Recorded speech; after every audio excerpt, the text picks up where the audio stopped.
aí, pessoal? Beleza? Beleza. Aqui quem fala é o Rômulo e mais uma aulinha aí para vocês, tá bom? Agora nesse formato novo EAD. Queridos, vamos falar de algumas coisinhas. Vamos falar um pouco sobre o motivo de vocês estarem em casa me vendo na telinha aí, tá bom? A primeira coisa é falar um pouco sobre o coronavírus. Só que antes de falar sobre o coronavírus, eu gostaria muito de falar algumas coisas sobre os vírus de forma geral, tá bom? Então, os vírus de forma geral, eles são indivíduos, eles são estruturas que são revestidas de um capsídeo, de uma estrutura que é repleta de proteínas e algumas vezes também gorduras, e na sua informação gênica pode ser de DNA ou RNA, tá bom? Então a gente tem a principal característica dos vírus, que é ser parasita obrigatório. Professor, o que é ser um parasita obrigatório? Parasita obrigatório nada mais é do que ele ter que parasitar um outro indivíduo, ele ter que depender da célula, do metabolismo de um outro indivíduo para poder sobreviver, para poder reproduzir, tá bom? Então, eles dependem de outras células. Por exemplo, os bacteriófagos, como o nome já diz, eles vão depender de células bacterianas, tá bom? Bactéria. Fagos vem do grego fagia, alimentação, tá bom? Então, como eu já disse algumas vezes, biólogo é muito preguiçoso para escolher nome. Eles vão fazer o quê? Vão olhar a função do indivíduo, vão olhar o que aquele indivíduo geralmente ou é ou faz, ou o que se parece, e vão dar o nome dele. Então os bacteriófagos, eles são indivíduos que se alimentam de células bacterianas para poder realizar seus ciclos de vida, tá bom? Professor, qual que é o tipo do coronavírus? Ele é um bacteriófago? Não, ele é um vírus comum. Se ele fosse um bacteriófago, você não precisaria se preocupar. Afinal de contas, você não é uma bactéria. Ou é? Vamos ver aí algumas coisas, tá bom? Mas coronavírus, ele é um vírus comum. E por ter esse nome, ele tem esse nome por quê? Porque em seu capsídeo, né, em sua estrutura proteica, ele tem pequenas estruturas que lembram muito uma coroa. Então, corona é coroa em espanhol, tá bom? Então ele vai ter uma série de coroinhas aqui, ó, bem bonitinhas, que vão revestir o seu capsídeo, a sua estrutura proteica que envolve o seu material genético, tá bom? E esse material genético, ele nem sempre é DNA. Ele pode ser ou DNA, ácido desoxirribonucleico, ou RNA, ácido ribonucleico, tá bom? Quando ele tiver DNA em seu material genético, ele vai ser o adenovírus. Quando ele tiver RNA em seu material genético, ele vai ser o retrovírus, tá bom? Professor, todo vírus é DNA? Não. Todo vírus é RNA? Não. Tudo vai depender do tipo de vírus, tá bom? Então, o que nos interessa hoje é só entender um pouco sobre a estrutura de forma geral dos vírus, tá? Vamos voltar e falar um pouquinho agora, de fato, sobre o coronavírus, tá bom? Então, o corona, ele não é só um vírusinho qualquer que causa uma gripe, tá bom? Ele é muito parecido, né, com o vírus da gripe. Não à toa que os sintomas são muito parecidos também, né? Então a gente vai ter tosse, a gente vai ter muco, a gente vai ter dores pelo corpo, dores de cabeça, às vezes alguns enjoos associados, diarreias associadas muitas vezes, tá? Só que uma característica que nele, que faz inclusive com que ele seja tão perigoso, é a falta de ar. A falta de ar. A falta de ar é um dos sintomas mais perigosos que o coronavírus acaba manifestando nos seres humanos, tá bom? Então, professor, mas é só falta de ar, não tem problema? Não, tem problema sim, porque o corona ele pode levar até 20% das pessoas que contraíram ele ao hospital. Imagina uma gripe tão forte que 20% das pessoas que pegarem elas vão precisar ir ao hospital. Então, 2 a cada 10 pessoas vão procurar o hospital. Isso não parece muito, mas vamos colocar na quantidade da população brasileira 200 milhões de habitantes, né? Então, aí o número já cresce bastante. Então, esse é um outro fator. E desses 20%, 5% vão depender de UTI. Então, hoje, se toda a população brasileira fosse contaminada com o coronavírus, assim, lógico que eu estou exagerando para mostrar, sim, para ser um pouco alarmista e demonstrar o perigo da gente não levar a sério esse indivíduo, tá? Então, hoje, se toda a população brasileira for contaminada, a gente vai precisar de 2 milhões de leitos de UTI. Poxa, professor, no Brasil todo nem é muito, né? Não, é muito. Hoje, o SUS, ele conta com 23 mil.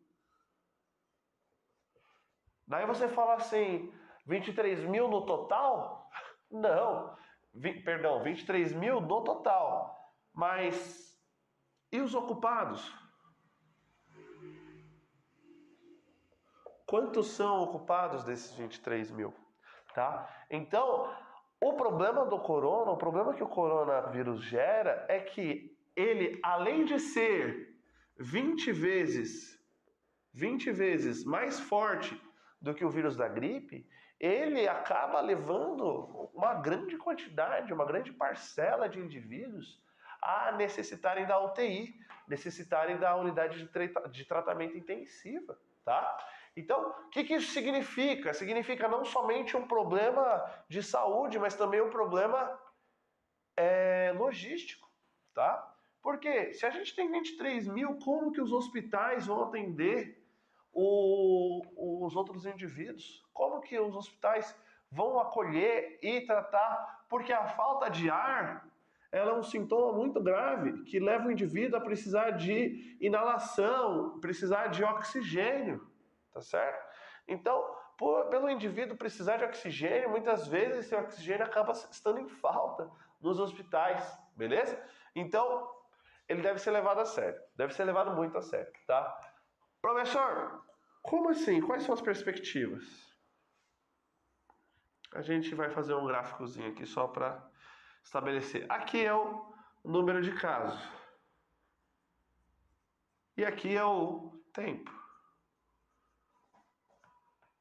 Vamos fazer esse pontilhado aqui, ó, só para representar a capacidade máxima dos hospitais.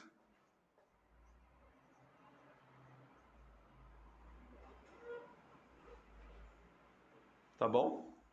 Se não houver um cuidado, não houver um processo de quarentena, que é o que está havendo, por isso que você está tendo essa aula aí.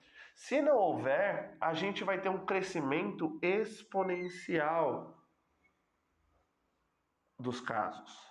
E havendo um crescimento exponencial dos casos, esses indivíduos aqui que forem contaminados não receberão atendimento médico.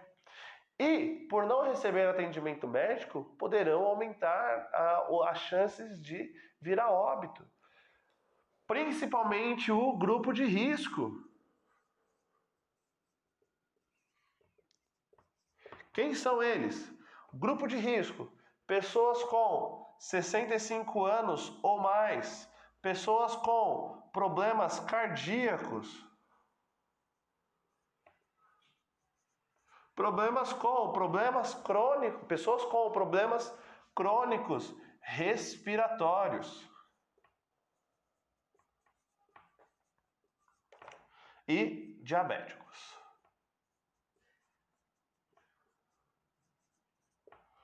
Assim, haverão outros problemas que, se associados ao corona, vai prejudicar, mas principalmente esses casos aqui, ó.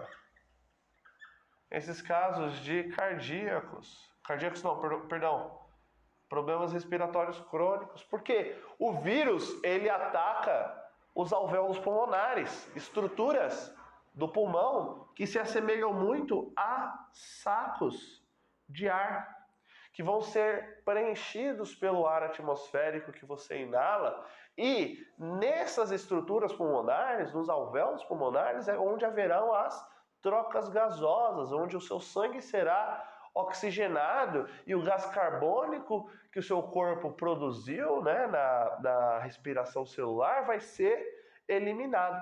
Então, se a gente degrada o tecido, se a gente prejudica o tecido do alvéolo pulmonar, a gente dificulta as trocas gasosas. Por isso a falta de ar. E se você já tem problemas respiratórios crônicos associados, então uma asma, uma bronquite, né, ou qualquer outro tipo de problema crônico respiratório, essa contaminação do corona, ela acaba agravando a situação, tá? Então, é preocupante? Sim, é muito preocupante, mas com quem nós devemos nos preocupar mais? Com os indivíduos do grupo de risco. Só aqui, por ter uma dessas características, o grupo de risco tem chance de letalidade de 5%. 5%. Então, 5% dos indivíduos que possuírem problemas crônicos cardíacos, respiratórios ou diabéticos, haverão aí um aumento da chance de mortalidade para 5%. Tá? Isso daqui aumenta com pessoas mais velhas, com 65 anos, sim. E muitas vezes os mais velhos possuem também problemas cardíacos, problemas respiratórios, diabetes aí associado.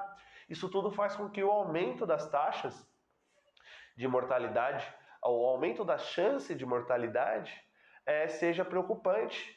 E se muita gente é infectada ao mesmo tempo, essas pessoas não conseguirão ser atendidas. E então a gente não vai conseguir reduzir a quantidade, né, a periculosidade da ação viral do coronavírus. Então, professor, poxa vida, como é que a gente faz para diminuir esse gráfico? A gente entra nos cuidados gerais, né? Então, lavar bem as mãos, esterilizá-las com álcool em gel e entrar em quarentena. Isso faz com que o crescimento de indivíduos contaminados seja diminuído. E com isso diminuindo, a gente consegue atender todos os indivíduos infectados, tá bom? Então, qual é a importância, professor, do coronavírus? Por que eu preciso do coronavírus para entrar em quarentena por conta do coronavírus? Principalmente para a gente descer esse crescimento de gráfico, a gente diminuir a quantidade de pessoas que são infectadas ao mesmo tempo, porque senão não haverá capacidade hospitalar para atender todos. Tá bom? Então, é basicamente isso. Isso foi uma aula introdutória, tá? Isso aqui foi uma apresentação e principalmente explicação dos motivos de você estar tendo aulas EAD, né? Comigo e com os outros professores.